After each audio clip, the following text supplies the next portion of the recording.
علیکم ګرانو کتونکو، زه یم عقیب رضا او تاسو ګورئ سواد نیوز .com. او کتونکو دا وخت په سواد بورډ کې موجود یم چېرته چې نن د 2019 سالانه میټرک امتحان رزلټ و.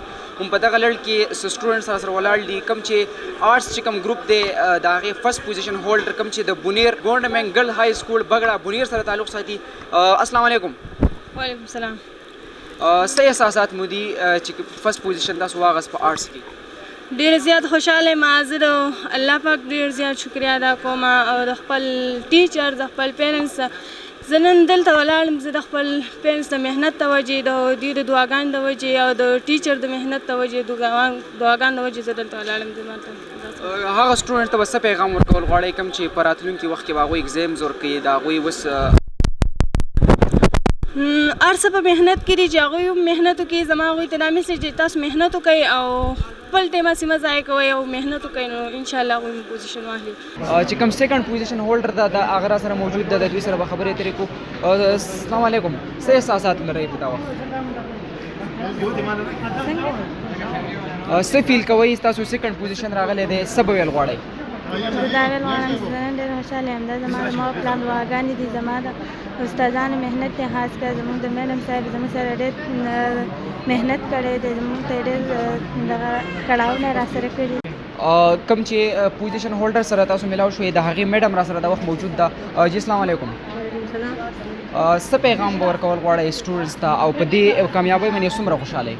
نو د الله تعالی ډېر شکر ادا کوم چې الله پاک موږ دا موقع راکړه او په فرست ځل باندې زما څومره خیال دی ټاپ 3 پوزیشن آرټس ګروپ کې زموږ واغسته.